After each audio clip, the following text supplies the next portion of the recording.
Hello student, चलिए आज की वीडियो स्टार्ट करते हैं। इकोनॉमिक्स में हम लोग आज पढ़ेंगे प्रोडक्शन फंक्शन, उत्पादन क्या होता है उसके बारे में आज हम बात करेंगे।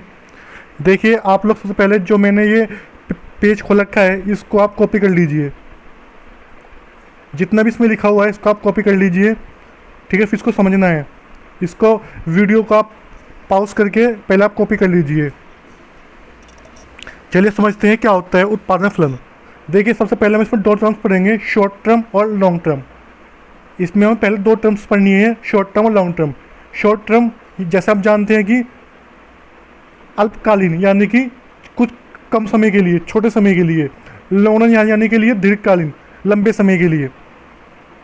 आई बात समझ में। हमारे जो फैक्टर होते हैं, फैक्टर कौन कौन से होते हैं? लैंड, लेबर, कैपिटल, एंटरप्रेन्योर, हमारे फैक्टर होते हैं।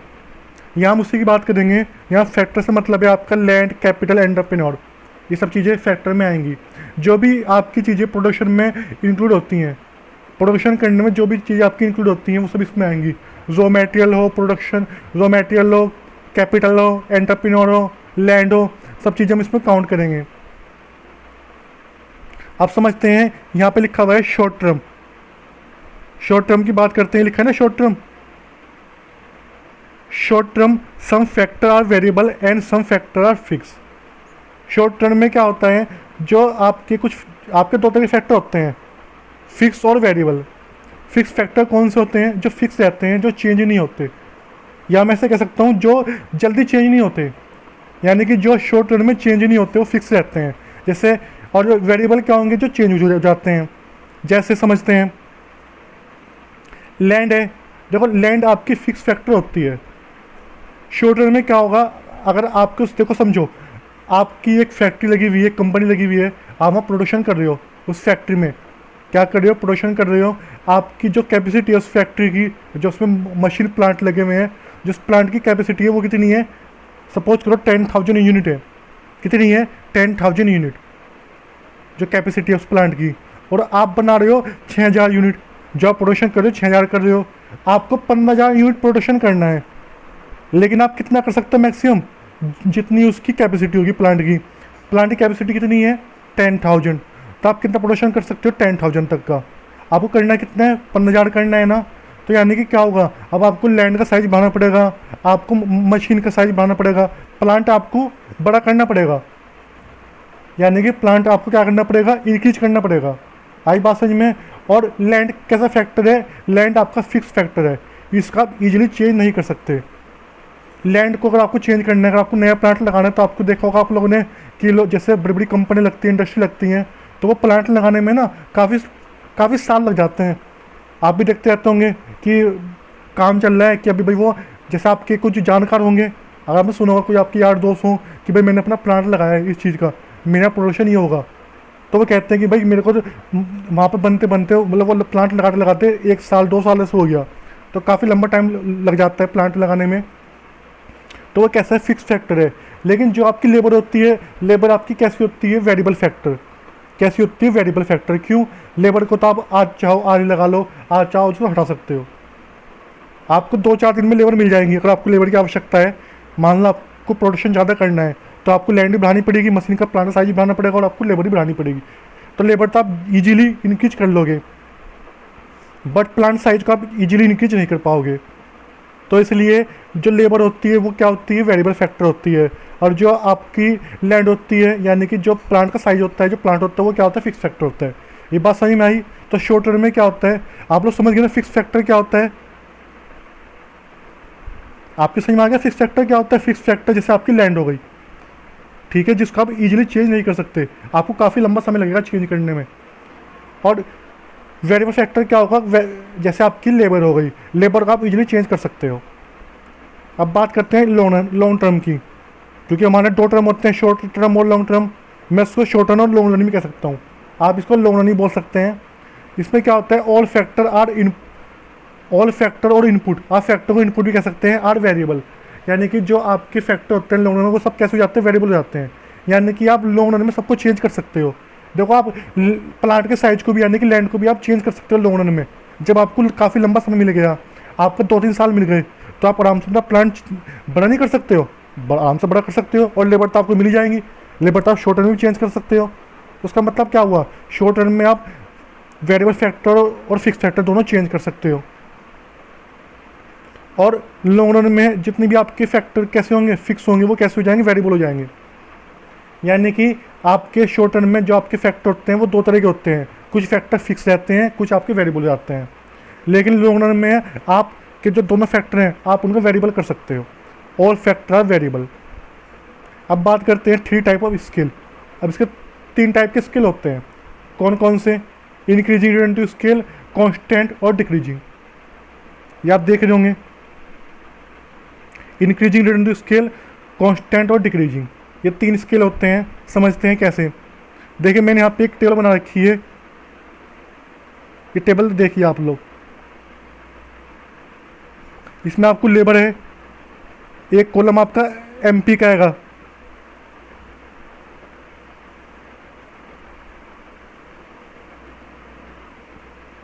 देखिए एक कॉलम लेबर का है, एक कॉलम एमपी का है, एक कॉलम टीपी का है, एक कॉलम एपी का है। अब एमपी क्या होता है, मार्जिनल प्रोडक्ट। जो अगर आपने मेरी पहली वाली वीडियो नहीं देखी तो मेरी पहली वाली वीडियो देख लेना आप लोग, कॉस्ट के नाम से है, कॉस्ट ऑफ इकोनॉमिक्स, ठीक है, उसकी वीडियो देख लेना। उसमें मैंने बता रखा है एमपी क्या होता है, टीपी क्या होता है, एपी क्या होता है। फिर मैं एक बार आपको रिमाइंड कर देता हूँ, एमपी माने मार्जिनल प्रोडक्ट, टीपी माने टोटल प्रोडक्ट और एपी माने एवरेज प्रोडक्ट। अब एमपी कैसे निकालते हैं, देखो आपको लेबर गिवन होगी और आपको टीपी गिवन होगा। एमपी कैसे निकालते हैं, एमपी का फॉर्मूला होता है delta TP upon delta Q. क्या होता है,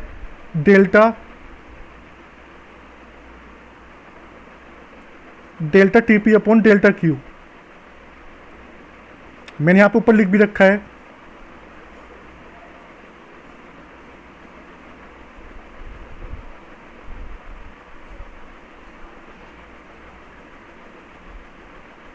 डेल्टा टीपी का मतलब क्या हो गया, डेल्टा टीपी का मतलब होता है change, delta TP upon delta Q, यानी कि टीपी माने total product, change in total product divide by change in quantity. तो जो जैसे कि यानी कि टीपी में चेंज कितना है, टीपी पहला 120 तो यहाँ पे एमपी 120 आ गया। मैं पहले बात कर रहा हूँ एमपी की, पहले हम एमपी की बात कर रहे हैं।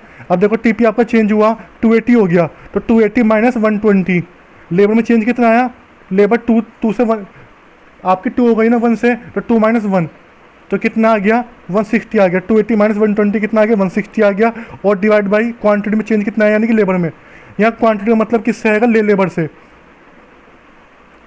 2 माइनस 1 अपॉन 1 यानी कि 160 अपॉन 1 कितना आ गया 160 आ गया। ऐसे आप ये सब निकाल लोगे एमपी। अब देखो एमपी आपका 120 160 140 70 जीरो और माइनस का पहुंच गया है।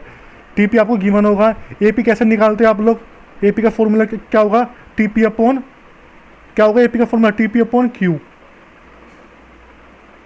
टीपी कितना है, जैसे टीपी कितना है फर्स्ट वाले में 120 डिवाइड बाई 1 तो 120 आ गया। फिर दूसरे वाले कॉलम दूसरे वाले रो में कितना है 280 डिवाइड बाई लेबर कितने 2 डिवाइड बाई 2 तो 140 आ गया है। ऐसे करते करते आप अपने एपी निकाल लोगे। अब आप देखोगे, और इसमें आप लोग देख रहे होंगे जो आपका एपी है वो पहले तो इंक्रीज हो रहा है, 120 से 140 हो गया। ये आप देख रहे हो भाई, ये देखो आप लोग 120 से 140 फिर 140, ये इंक्रीज हो रहा है ना 120 से 140। अभी दोबारा जो 140 हुआ है, आप थर्ड नंबर पे देखो, जहाँ पे लेबर का थर्ड नंबर है ना उसमें देखो आप एपी में 140 है ना दोबारा भी है, तो इसको हम क्या बोलेंगे कांस्टेंट। मैंने आपको बताया ना कि ये इसके 3 टाइप के स्केल होते हैं, ये स्केल 3 टाइप के होते हैं, इंक्रीजिंग, कांस्टेंट और डिक्रीजिंग। तो 120 से 140 हुआ इंक्रीजिंग, फिर 140 रहा तो कांस्टेंट हो गया।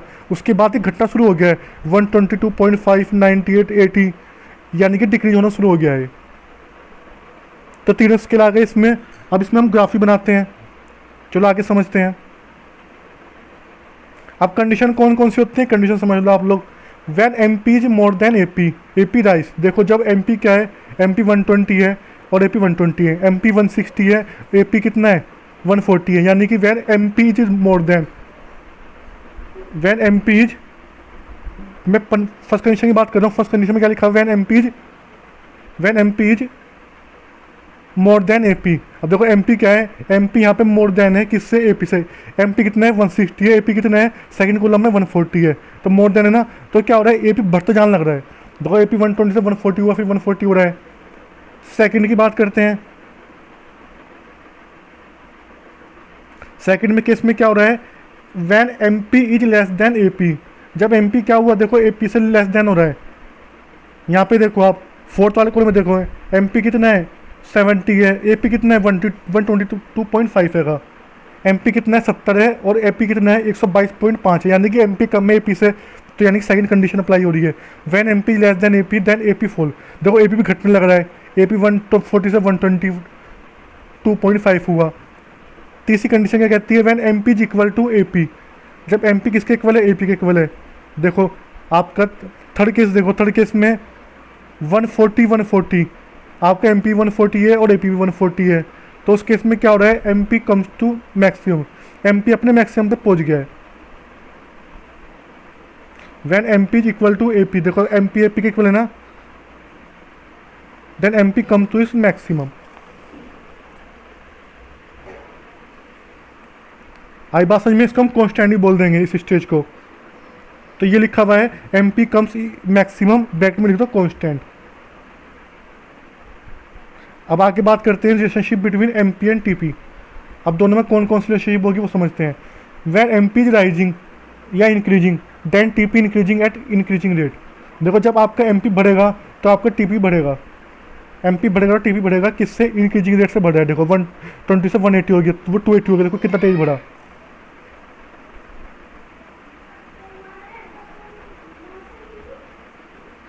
अब बात करते हैं सेकंड स्टेज की। सेकंड रिलेशनशिप में क्या कहता है, when MP fall but remaining positive then TP is increasing at decreasing rate. देखो MP फॉल, MP घट रहा है लेकिन निगेटिव नहीं हुआ, यानी कि जीरो पे आ गया, तो TP देखो TP क्या हुआ, TP 280 हुआ, 420 हुआ, फिर 490 हुआ। देखो पहले 120 से 280 हुआ, बड़ी स्पीड से बढ़ा, यानी कि 160 का चेंज आया, फिर 280 से 420 हुआ, यानी कि 140 का चेंज आया, थोड़ा चेंज आना कम शुरू हो गया, लेकिन बढ़ रहा है फिर भी, TP फिर भी इंक्रीज हो रहा है। फिर TP 420 से 490 हुआ, कुछ 70 का इंक्रीज आया। देखो इंक्रीज तो हो रहा है लेकिन डिक्रीजिंग रेट से हो रहा है, यानी कि धीरे धीरे इंक्रीज हो रहा है। जब तक क्या हुआ, जब तक आपका MP क्या नहीं हुआ, MP आपका, जब तक आपका MP फॉल हो रहा है तब तक आपका क्या नहीं हुआ, ये पॉजिटिव ही आएगा। जब तक आपका MP पॉजिटिव है तब तक ही घट रहा है, आप देख सकते हो कंडीशन में। थर्ड देखते हैं, when MP become zero then TP come to its maximum. देखो जब MP अपने जीरो पर आ गया, TP कितने पे है, 490 पे है। देखो 490 के बाद तो घटना शुरू होगा, 480 होगा, ठीक है, यानी कि 490 क्या इसका मैक्सिमम पॉइंट है। यहाँ पे देख रहे हो आप, ये इस पॉइंट की बात कर रहा हूँ मैं, ये देखो टेबल, जब ये MP जीरो पे आएगा तो आपका ये TP कितने, 490, यानी कि अपने मैक्सिमम पॉइंट पे है।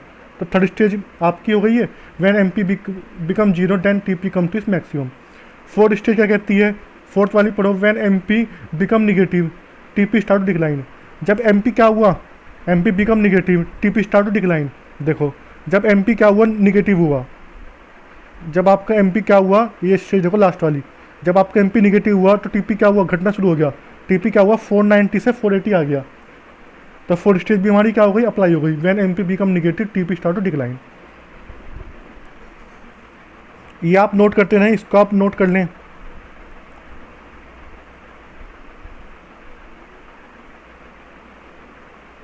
ऐसा ग्राफ समझते हैं। देखो मैंने ग्राफ, जो मैंने टेबल बनाई थी, मैंने टेबल के अकॉर्डिंग ग्राफ बना रखा है। पहले मैंने ग्राफ लिया है MP का, ये आपका MP है, पहले मैं बात कर रहा हूँ MP की, ये आपका MP है। MP देखो कितना है,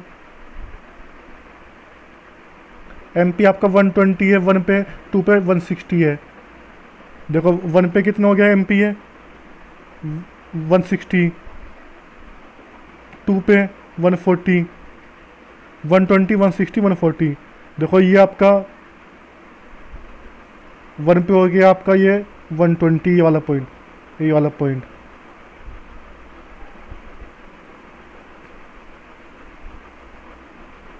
वन पे आपका ये वाला पॉइंट आ गया, और 2 पे आपका 160 वाला ये वाला पॉइंट आ गया, 3 पे आपका ये वाला पॉइंट आ गया 140 का। ठीक है, ऐसे ऐसे आपकी पॉइंट चलते आ रहे हैं। आप लोगों को टेबल देख लेना, आपका ग्राफ बन जाएगा। तो देखो ग्राफ में क्या हुआ, ये आपका निगेटिव आ गया, ये हिस्सा आपका निगेटिव आना शुरू हो गया। 5 के बाद से देखो 5 6 उसमें आप देखना वो हिस्सा निगेटिव आ गया। 5 पे आपका जीरो हो गया है, 5 पे आपका जीरो हो गया, 6 पे आपका निगेटिव आ गया है। बन जाएगा ग्राफ ये एमपी का ग्राफ है। ठीक है, यहाँ पे नीचे आपको लेबल लेनी है और यहाँ पे आपको ये एमपी की कॉस्ट लेनी है। ये ग्राफ बना है एपी का, ये भी आप ग्राफ बना लोगे, नीचे लेबल लेनी है और साइड में आपको एपी लेना है। उसी के अकॉर्डिंग एपी 1 पे कितना है 120 है, 2 पे कितना है 140 है। देख रहे हो आप ये 120 140, इस तरह से आप ये ग्राफ बना लोगे। ऐसे ग्राफ बन जाएगा टीपी का ग्राफ ऐसे बनेगा। आप टीपी वाली कॉस्ट ले लेना। देखो करना क्या है, बेसिकली आपको फाइनली ग्राफ बनाना है ये वाला जिसमें तीनों इंक्लूड हो। मैंने ग्राफ बना रखा है, तीनों इंक्लूड है इसमें। अब देखो 3 स्टेज बनी गई है। पहली स्टेज तो आपकी ये रही, कौन सी है पहली स्टेज आपकी? देखो पहली स्टेज में क्या हो रहा है, आपका टीपी बढ़ रहा है इंक्रीजिंग रेट से, आपका एपी बढ़ रहा है, एमपी बढ़ रहा है। लेकिन जो आपका एपी है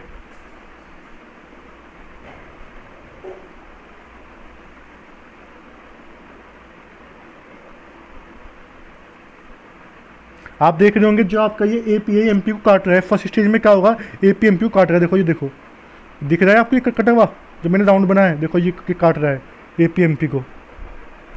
फर्स्ट स्टेज आपकी कहाँ पे कंप्लीट होगी, जब एपी एमपी को काटेगा। और टीपी क्या है, टीपी इंक्रीज हो रहा है इंक्रीज रेट से। सेकंड स्टेज हमारी कहाँ पे होगी, जब आपका एमपी क्या हो जाएगा, जीरो हो जाएगा। ये आपका एमपी है जो नीचे निगेटिव हो रहा है। जब आपका एमपी क्या हो जाएगा, देखो यहाँ पे एमपी जीरो हो रहा है ना, तो आपकी सेकंड स्टेज कहलाएगी। ये आपकी हो गई सेकंड स्टेज, ये आपकी फर्स्ट स्टेज, और थर्ड स्टेज इसके बाद वाली होगी। देखो एपी कभी भी निगेटिव नहीं होगा, एपी और टी भी कभी भी निगेटिव नहीं होंगे, ये बात ध्यान रखना। निगेटिव होंगे तो वो बहुत, देखो अगर निगेटिव होंगे बहुत से आप ये समझिए निगेटिव नहीं होंगे।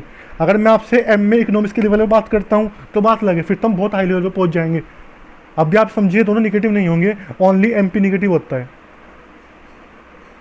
ठीक है, तो हमारी स्टेज होती है। एग्जाम में मोस्ट इंपोर्टेंट क्वेश्चन है, एम कॉम वाले बच्चों ध्यान से सुन लो, ये आपके लिए मोस्ट इंपोर्टेंट क्वेश्चन है, एग्जाम में आता है।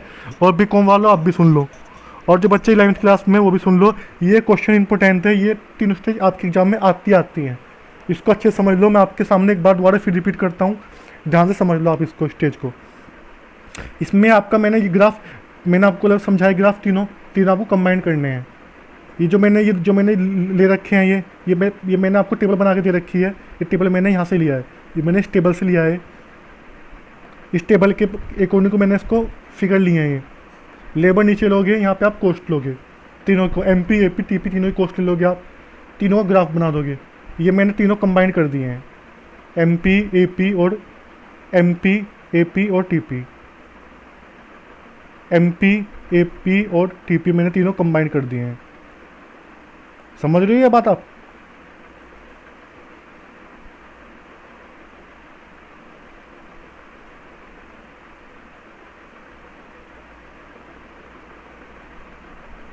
अब देखिए फर्स्ट स्टेज हमारी कहाँ पे कंप्लीट होगी। फर्स्ट स्टेज में क्या होगा, एपी एमपी को जहाँ पे काट रहा है, जहाँ पे एपी एमपी को काट रहा है वो आपकी फर्स्ट स्टेज कहलाएगी। समझ रहे आप बात? सेकंड स्टेज कौन सी कहलाएगी, जहाँ पे एमपी क्या होगा, जीरो होगा, वो सेकंड कहलाएगी। जो मैंने लाइन खींच रखी है, आपको लाइन सब दिख रही है, देखो ये तो आपकी फर्स्ट स्टेज हो गई, ये आपकी सेकंड कहलाएगी जहाँ पे जीरो पे काटेगा। और थर्ड आपकी स्टेज ये हो गई जहाँ पे एमपी क्या हो गया, एमपी यहाँ पे निगेटिव हो गया। देखो यहाँ पे आपको एमपी दिख रहा होगा, ये एमपी निगेटिव हो गया, आपकी थर्ड स्टेज कहलाएगी। तो हमारा ग्राफ बन जाएगा। मैं वीडियो को ज़्यादा लंबी, देखो बताने तो बहुत कुछ है, मैं वीडियो को ज़्यादा लंबी ना करके छोटी बना रहा हूँ। ठीक है, अब आगे समझते हैं law of variable proportion stage. अब स्टेज के बारे में डिस्कस करते हैं कि होता क्यों है, कैसे होता है। Law of variable proportion stage that as we increase the variable factor other input remaining constant initially TP as increasing at increasing rate and then increase at decreasing rate and finally fall. देखो पहले इसने बता रखा है TP पहले बढ़ता है increasing rate से, फिर टीपी बढ़ता है डिक्रीजिंग रेट से, और फाइनली क्या हो जाता है, फाइनली वो गिरना शुरू हो जाता है। This is based on following assumption. कौन कौन सी एजम्पशन है? फर्स्ट एजम्पशन है आपकी this is apply only short run. देखो ये जो आपका ये मैंने आपको बनाया है ये ग्राफ, ये खाली किस में अप्लाई होगा, ओनली शॉर्ट रन में। कि शॉर्ट रन में क्या होता है, some factor are variable and some factor are fix. उसमें कुछ फैक्टर फिक्स होते हैं, कुछ वेरिएबल होते हैं। फिक्स फैक्टर कौन कौन से होते हैं, जैसे आपकी लैंड ऑफ सब फिक्स कहलाएगी। वेरिएबल फैक्टर में कौन कौन आएगा, वेरिएबल फैक्टर को बोलते हैं हम परिवर्तनशील। उसमें आपकी कौन आएगी, उसमें आपकी लेबर आएगी, जिसको आप इजीली चेंज कर सकते हो। सेकंड है ऑल लेबर आर होमोजेनियस। हम क्या मान के चलते हैं, जो आपकी लेबर है वो कैसी होमोजीनियस है, यानी कि सारी जो अभी आपकी लेबर है वो सब एक जैसी है। यानी कि जो भी लेबर का काम करने का तरीका है, जो भी उनमें एफिशिएंसी है, काम करने की जो भी उन पर शक्ति है, वो सबकी एक सी है। हम सबकी एक मान के चलेंगे। अगर सबकी अलग अलग मानने लगूँ तो पता है क्या होगा, फिर हम ये कहेंगे कि भाई इसने तो इतना सारा काम करा और इसने कुछ भी नहीं करा, तो हम कंपेयर नहीं कर पाएंगे अपने यहाँ। इसलिए हम सबकी एफिशिएंसी एक मान रहे हैं कि अगर मजदूर ए ने एक दिन में 50 यूनिट बनाई है तो बी भी 50 ही बनाएगा, सी डी ई जितने भी है सब 50 ही बनाएंगे उतने ही टाइम में। तो मैं सबको मैं क्या मान रहा हूँ, सबको मैं एक जैसा मान रहा हूँ, यानी होमोजीनियस, सबको एक जैसा मानना। थर्ड क्या है, टेक्नोलॉजी इज कॉन्स्टेंट। जो टेक्नोलॉजी है वो कैसी है, कॉन्स्टेंट है। यानी कि जो टेक्नोलॉजी है वो हमारे यहाँ वो सबके यहाँ सेम है। यानी कि ये ऐसा नहीं है कि जो आपका मतलब जो दूसरा प्लांट है उसमें टेक्नोलॉजी अलग लगी हुई है, फर्स्ट में अलग लगी हुई है, दूसरे प्लांट में माल और ज़्यादा अच्छा बन रहा है, जल्दी बन रहा है क्योंकि वहाँ टेक्नोलॉजी अच्छी लगी हुई है। हमको ये नहीं मानना, हमको ये मानना है कि सब प्लांट में टेक्नोलॉजी सेम है, कॉन्स्टेंट माने सब में सेम लगी हुई है। अगर हमारे यहाँ 500 यूनिट बन रही है एक महीने में, तो उनके 500 यूनिट बन रही है। अब बात करते हैं 3 stage of low variable proportion. अभी समझना, अब इसके बारे में जो आपने ग्राफ समझा है, इसके बारे में ये है, इसका ये मतलब वो है वर्णन है इसका। इंक्रीजिंग रन टू इस factor as we increasing the number of labour keeping other input same, TP increasing at the increasing rate then as decreasing rate, AP will till its maximum, MP also rise and comes to its maximum and then fall and cut the maximum AP। First stage में क्या कहा इन्होंने, first में कहा है कि TP बढ़ रहा है इंक्रीजिंग रेट से, और क्या हो रहा है, AP अपने मैक्सिमम पे है और TP भी अपने MP भी अपने मैक्सिमम पे है, और MP काट रहा है AP को। ठीक है, MP also rise and come to its maximum and fall and cut the maximum AP। MP किसको काट रहा है, AP के मैक्सिमम को काट रहा है। इसका रीजन क्या, ऐसा क्यों रहा है, इसका रीजन है factor proportion is suitable for production. जो फैक्टर प्रोपोर्शन है आपका वो लेबर के लिए क्या है, वो पूरा सुटेबल है। यानी कि आपके पास जितना आपके पास प्लांट साइज है उतनी आपके पास लेबर है लगी हुई। यानी कि जो आपके पास लेबर है वो फालतू नहीं है, जितनी लेबर लगी हुई है वो सब हमारे काम में आ रही है, कोई भी खल्ली नहीं घूम रहा है। सेकेंड बात करते हैं डिक्रीजिंग रन टू फैक्टर। सेकंड क्या है, डिक्रीजिंग रन। फर्स्ट क्या था, इंक्रीजिंग रन टू फैक्टर। सेकंड क्या है, डिक्रीजिंग रन to factor. As we continue to employ the labour TP continue to increase. देखो टीपी कंटिन्यू बढ़ रहा है बट एट डिक्रीजिंग रेट, बढ़ तो रहा है लेकिन कैसे बढ़ रहा है, डिक्रीजिंग रेट से, धीरे धीरे बढ़ रहा है। सेकंड स्टेज में क्या होगा, धीरे धीरे बढ़ रहा है डिक्रीजिंग रेट से। And reach to its maximum, और ये कहाँ पहुँच गया, अपने मैक्सिमम पे पहुँच गया है। देखो टीपी कहाँ पहुँच गया, टीपी अपने मैक्सिमम पे पहुँच चुका है। ये था टीपी अपने मैक्सिमम पे पहुँच चुका है, ये उसका maximum point.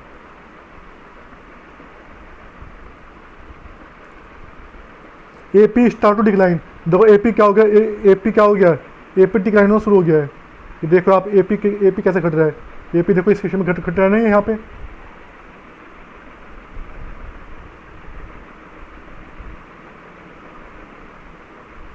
MP continue to fall and finally become zero. और MP क्या हो गया, MP भी फाइनली जीरो पहुंच गया। MP भी घट रहा है और MP भी देखो आप फाइनली कहाँ पहुंच गया, जीरो पे। MP देखो यहाँ पे जीरो पे आ गया, फाइनली दिख रहा है पॉइंट जीरो का। MP कंटिन्यू घटे और जीरो पहुंच गया। ये कौन सी चीज़, सेकंड स्टेज है आपकी, इसको हम क्या बोलेंगे, decreasing returns to scale, second stage को। रीजन क्या है, increasing the pressure of fix factor. यानी कि आपको फिक्स फैक्टर की बढ़ाने की जरूरत है, यानी कि आपको लैंड को बढ़ाने की जरूरत है, इसलिए ऐसा हो रहा है। क्योंकि लैंड आपके पास, जो आपका प्लांट साइज है वो तो कम है, जिसका ना आप अपना जो आपके मतलब आउटपुट है आप पूरा बना नहीं पा रहे हो, इनपुट से आउटपुट आप ढंग से बना नहीं पा रहे हो, क्योंकि आपको प्लांट छोटा पड़ रहा है। थर्ड आपका negative returns to factor. As we continue to employ the labour evenly TP start to decline. AP continue to fall. देखो TP थर्ड में क्या हुआ, थर्ड स्टेज को हम क्या क्या बोलेंगे, निगेटिव रिटर्न टू इस फैक्टर। इसमें क्या हुआ, इसमें TP आपको घटना शुरू हो गया है। AP और AP भी क्या हुआ है, AP भी आपको घट रहा है और MP बिकम निगेटिव। देखो TP क्या हो गया, देखो मैं दिखाता हूँ। थर्ड स्टेज में क्या हुआ, देखो TP घट रहा है, देखो TP घटता जान लग रहा है। TP क्या हो रहा है, देखो TP घट रहा है, ये TP ये ऐसे हो जाएगा नीचे को, तो TP घट रहा है और AP भी क्या, AP भी घटने लग रहा है। और MP कहाँ पहुँच गया, थर्ड स्टेज में निगेटिव पहुँच गया, MP बिकम निगेटिव। देखो ये लिखा हुआ है, MP continue to fall and falling become zero and negative. कहाँ गया ये रहा, MP बिकम निगेटिव। ठीक है, ये MP क्या हो गया लिखा हुआ है ना, MP become negative, MP negative हो गया थर्ड स्टेज में। कारण क्या है, over crafting of variable factor. इसका रीजन क्या हुआ, यानी कि जो वेरिएबल फैक्टर है वो आपने ज़्यादा बढ़ा दिया। वेरिएबल फैक्टर क्या होता है, लेबर, यानी कि लेबर आपने ज़्यादा इंक्रीज कर दी है, इस कारण ऐसा हो रहा है। ठीक है स्टूडेंट, तो हमारा प्रोडक्ट फंक्शन आज ये पूरा हो गया है। इसमें मैं आपको एक बार ग्राफ और समझाता हूँ। देखो मैंने इसकी बुक से पिक ली है, आप इसको अच्छे से यहाँ पे समझ लो। देखो फर्स्ट स्टेज में क्या हो रहा है, आपका ये AP MP को काट रहा है, फर्स्ट स्टेज की रहेगी। सेकंड में क्या होगा, MP जीरो पहुँच जाएगा, दिख रहा है आपको MP। देखो TP बढ़ तो रहा है लेकिन डिक्रीज रेट से बढ़ रहा है। और थर्ड स्टेज में क्या होगा, थर्ड में MP भी घट रहा है, TP भी घट रहा है, और AP घट रहा है और TP भी घट रहा है, और MP निगेटिव पहुंच गया। देखो MP निगेटिव पहुंच गया। चलिए स्टूडेंट, आज की वीडियो को हम यहीं पे रखते हैं, और आप लोग मेरे चैनल को सब्सक्राइब कर देना, जिससे मेरी आपको आने वाली वीडियो मिलती रहे। Okay, thank you student.